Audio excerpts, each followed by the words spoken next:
नासी नवां के आगे कंदासी मंच ढंढ पानी सिंधु दरिया में छोड़ करण लाइ LS बंद के वधीक हिक कट ॾिनो वियो आहे। LS बंद के करमपुर वेझो वधीक हिक कट ॾिनो वियो। मंच जे पाणीअ जो दरिया में छोड़ जारी आहे। मंच जो पाणी दरिया में छोड़ थियण सबबि केन शाह मेहर ऐं चोही ते पाणी जो दबाव घटण लॻो आहे। मेहर चोही ऐं भांसीदाबाद वासी रिंग बंदनि जे मज़बूतीअ वारे कम में रुधल आहिनि। ख़बर वासी शेयर कई पिया मंच ढंढ जो पाणी सिंधु दरिया में छोड़ करण लाइ LS बंद के वधीक हिक कट ॾिनो वियो आहे। LS बंद के करमपुर वेझो वधीक हिक कट ॾिनो वियो। मंच जे पाणी जो दरिया में छोड़ जारी आहे। मंच जो पाणी दरिया में छोड़ थियण सबबि केन शाह मेहर ऐं चोही ते पाणी जो दबाव घटिजण लॻो आहे।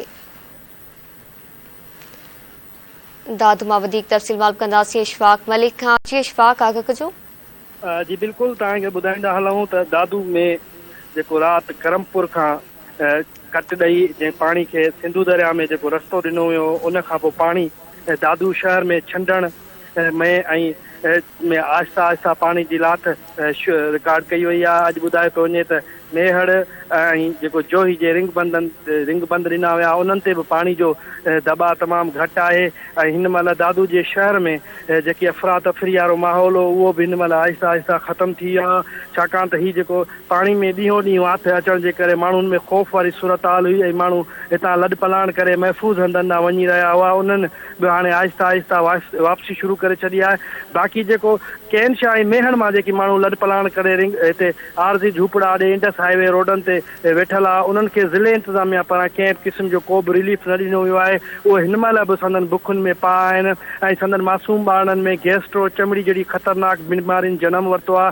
ॿुधाए पियो वञे त 24 कलाकनि जे अंदरि दादू में गैस्ट्रो सबबि 15 ॿार फौत थी चुका आहिनि जॾहिं त मजमूई तौर ते ॿोॾि जे दौरान 48 माण्हू हिन महिल ताईं गैस्ट्रो सबबि फौत थी विया आहिनि। पर ज़िले इंतिज़ामिया तौर सिहत खाते पारां उन ॿोॾि मुतासिरनि जे लाइ कंहिं बि मेडिकल कैंपूं न लॻायूं वयूं आहिनि। मेहरबानी इशफाक आगाह करण लाइ। जी नाज़रीन नवां के आगाह कई पिया मंच ढंढ जो पाणी सिंधु दरिया में छोड़ करण लाइ LS बंद के वधीक हिक कट ॾिनो वियो आहे। LS बंद के करमपुर वेझो वधीक हिक कट ॾिनो वियो। मंच जे पाणी दरिया में छोड़ जारी आहे। मंच जो पाणी दरिया में छोड़ थियण सबबि केन शाह मेहर ऐं चोही ते पाणी जो दबाव घटिजण लॻो आहे।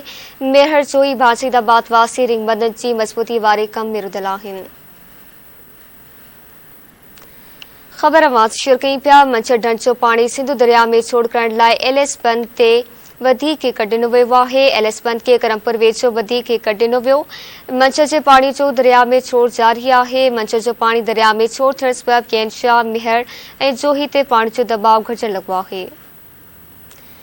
मेहर चोही भांसीदाबाद वासी रिंग बंदनि जी मज़बूती वारे कम में रुधल आहिनि। ख़बर वासी शेयर कई पिया मंच ढंढ जो पाणी सिंधु दरिया में छोड़ करण लाइ LS बंद के वधीक हिक कट ॾिनो वियो आहे।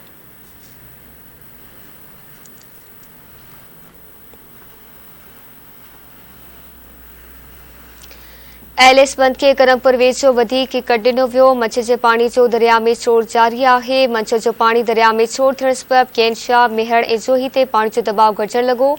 मेहर चोही भांसीदाबाद वासी रिंग बंदनि जी मज़बूती वारे कम में रुधल आहिनि।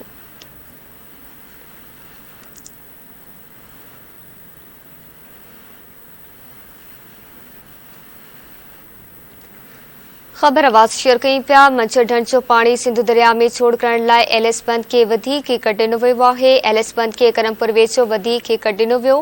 मंच जो पाणी सिंधु दरिया में छोड़ जारी आहे। मंच जो पाणी दरिया में छोड़ थियण सबबि केन शाह मेहर ऐं चोही ते पाणी जो दबाव घटिजण लॻो आहे।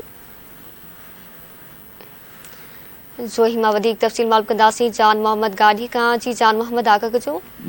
जी बिल्कुल जोईअ में जेको रिंग बंद ते हिन वक़्तु जेको पाणी जो दबाव उहो बरक़रार आहे ऐं कल्ह खां वठी पाणी में जेको लाथ वारो सिलसिलो हुयो उहो मामूली जेको आहे लाथ थियो आहे। कल्ह जेको 2 इंच ऐं अॼु बि 2 इंच लाथ थियो आहे ऐं उते पाणी में जेका आहे लाथ अचण बि शुरू थी वई आहे ऐं जेको पाणी जो दबाव उहो रिंग बंद ते बरक़रार आहे।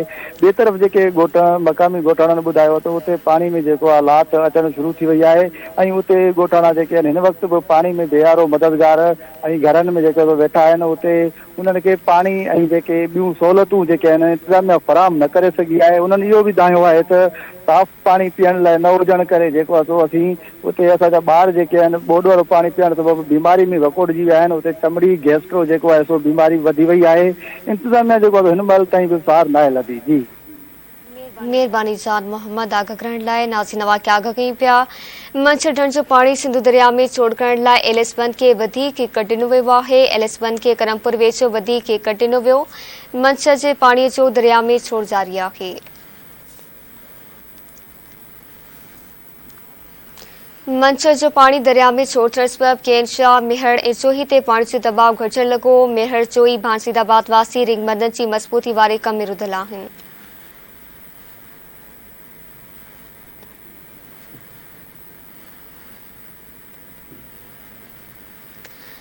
ख़बर आवाज़ से शेयर कई पिया। मंझि ढंढ जो पाणी सिंधु दरिया में छोड़ करण लाइ LS बंद खे वधीक हिकु कट ॾिनो वियो आहे। LS बंद खे करमपुर वेझो वधीक हिकु कट ॾिनो वियो।